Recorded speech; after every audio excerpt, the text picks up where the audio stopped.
ಕಳೆದ 19ನೇ ತಾರೀಕು ವಿವೇಕಾನಂದ ವಿದ್ಯಾವರ್ಧಕ ಸಂಘದ ಮಹಾಸಭೆಯಲ್ಲಿ ವಿವೇಕಾನಂದ ವಿದ್ಯಾವರ್ಧಕ ಸಂಘದ ಮುಂದಿನ ಅವಧಿಗೆ ಜವಾಬ್ದಾರಿಯನ್ನು ನಿರ್ವಹಣೆ ಮಾಡತಕ್ಕಂಥ ಆ ಒಂದು ಜವಾಬ್ದಾರಿಯನ್ನು ಹಿರಿಯರು ಇವತ್ತು ನನ್ನ ಹೆಗಲಿಗೆ ಕೊಟ್ಟಿದ್ದಾರೆ. ಹಿರಿಯರು ಕಟ್ಟಿ ಬೆಳೆಸಿರ್ತಕ್ಕಂಥ ಒಂದು ದೊಡ್ಡ ಸಂಸ್ಥೆ ಕಜಂಪಾಡಿಯವರು, ರಂಗಮೂರ್ತಿಯವರು, ಅದೇ ರೀತಿ ದಿವಂಗತ ರಾಮಭಟ್ರು, ಕಳೆದ 10 ವರ್ಷದ ಅವಧಿಯಲ್ಲಿ ನಮ್ಮೆಲ್ಲರ ಹಿರಿಯರಾಗಿರ್ತಕ್ಕಂಥ ಡಾಕ್ಟರ್ ಪ್ರಭಾಕರ ಭಟ್ರು ಈ ಸಂಸ್ಥೆಯನ್ನು ಅತ್ಯಂತ ಎತ್ತರಕ್ಕೆ ಏರಿಸಿದ್ದಾರೆ. ದೊಡ್ಡ ಜವಾಬ್ದಾರಿ, ಹಿರಿಯರ ಅಪೇಕ್ಷೆಗೆ ಅನುಗುಣವಾಗಿ ಮತ್ತೆ ಈ ಸಂಸ್ಥೆಯ ವಿಸ್ತಾರದ ಕಾರ್ಯವನ್ನು ಕಣ್ಮುಂದೆ ಇಟ್ಕೊಂಡು ಸಂಸ್ಕಾರದ ಜೊತೆಗೆ ಶಿಕ್ಷಣ ಅನ್ನುವಂಥ ದೃಷ್ಟಿಕೋನದಲ್ಲಿ ಹಿರಿಯರು ಸ್ಥಾಪಿಸತಕ್ಕಂಥ ಈ ಸಂಸ್ಥೆಯನ್ನು ಮತ್ತೆ ಎತ್ತರಕ್ಕೇರಿಸುವುದಕ್ಕೆ ಪ್ರಾಮಾಣಿಕವಾಗಿ ಹಿರಿಯರ ಅಪೇಕ್ಷೆ ಏನಿದೆ, ಅಪೇಕ್ಷೆಗೆ ಪೂರಕವಾಗಿ ಸಮನ್ವಯತೆಯಿಂದ ಇಡೀ ಆಡಳಿತ ಮಂಡಳಿಯನ್ನು ವಿಶ್ವಾಸಕ್ಕೆ ತಗೊಂಡು ಸಲಹಾ ಮಂಡಳಿಯ ಹಿರಿಯರ ಮಾರ್ಗದರ್ಶನ ತಗೊಂಡು ಈ ಸಂಸ್ಥೆಯನ್ನು ಮತ್ತೆ ಎತ್ತರಕ್ಕೇರಿಸುವಂಥ ಪ್ರಾಮಾಣಿಕ ಪ್ರಯತ್ನವನ್ನು ಮಾಡ್ತೇನೆ.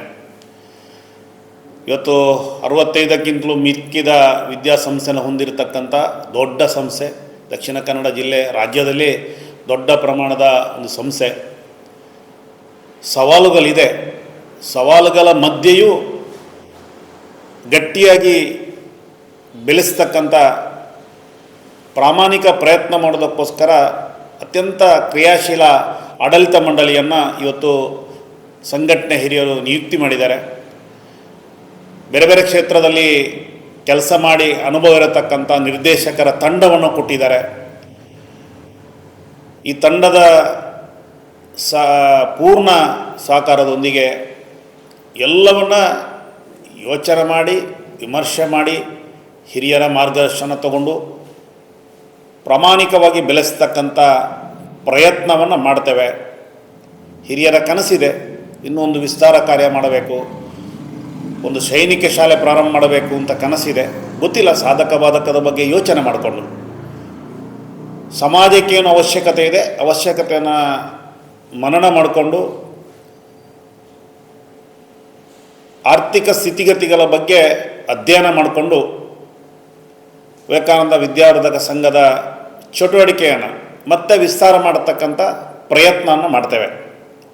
ಹಿರಿಯರ ಅಪೇಕ್ಷೆ ಏನಿದೆ, ಅಪೇಕ್ಷೆಗೆ ಪೂರಕವಾಗಿ ಏನು ನಿರೀಕ್ಷೆ ಇಟ್ಕೊಂಡಿದ್ದಾರೆ, ನಿರೀಕ್ಷೆಗೆ ಚ್ಯುತಿಯಾಗದ ರೀತಿಯಲ್ಲಿ ನಾನೊಬ್ಬ ರಾಷ್ಟ್ರೀಯ ಸ್ವಯಂ ಸೇವಕ ಸಂಘದ ಸದಸ್ಯ, ಸಾಮಾನ್ಯ ಕಾರ್ಯಕರ್ತ,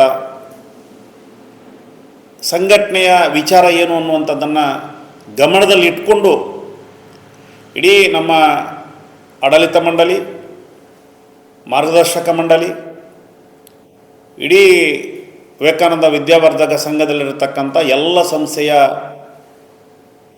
ಉದ್ಯೋಗಿ ಬಂಧುಗಳನ್ನು ಒಂದು ಕುಟುಂಬದ ರೀತಿಯಲ್ಲಿ ಯೋಚನೆ ಮಾಡಿ ಸಂಸ್ಥೆಯನ್ನು ಬೆಳೆಸ್ತಕ್ಕಂಥ ಪ್ರಾಮಾಣಿಕ ಪ್ರಯತ್ನ ಮಾಡ್ತೇನೆ ಅನ್ನುವಂಥ ವಿಶ್ವಾಸದ ನುಡಿಗಳೊಂದಿಗೆ ಮತ್ತೆ ಸಮಾಜದ ಹಿರಿಯರು ಈ ಸಂಸ್ಥೆಯನ್ನು ಬೆಳೆಸುವುದಕ್ಕೆ ಸಹಕಾರವನ್ನು ಕೊಡಿ. ಇದು ಸಮಾಜದ ಸಂಸ್ಥೆ, ನಮ್ಮೆಲ್ಲರ ಸಹಕಾರದಿಂದ ಇಷ್ಟು ಎತ್ತರಕ್ಕೇರಿಸೋದಕ್ಕೆ ಸಾಧ್ಯ ಆಗಿದೆ. ಇನ್ನೂ ಎತ್ತರಕ್ಕೇರಿಸುವುದಕ್ಕೆ ನಿಮ್ಮ ಮಾರ್ಗದರ್ಶನ, ನಿಮ್ಮ ಸಹಕಾರ, ಈ ಸಂಸ್ಥೆ ಜೊತೆಗೆ ಸಂಬಂಧ ಇಟ್ಕೊಳ್ಳಿ ಅನ್ನುವಂಥ ಕಳಕಳಿಯ ವಿನಂತಿಯನ್ನು ಇಡೀ ಸಮಾಜದ ಬಂಧುಗಳಿಗೆ ಈ ಮೂಲಕ ಮಾಡ್ತಾ ಇದ್ದೇನೆ. ಜೈ ಹಿಂದ್. ನಿಖರ ಸುದ್ದಿ, ಸದಭಿರುಚಿಯ ಕಾರ್ಯಕ್ರಮ. ನೀವು ನೋಡ್ತಾ ಇದ್ದೀರಾ ಕಹಳೆ ನ್ಯೂಸ್, ಸಮಾಜದ ಜಾಗೃತಿಗಾಗಿ ವಸ್ತುನಿಷ್ಠ ವರದಿ.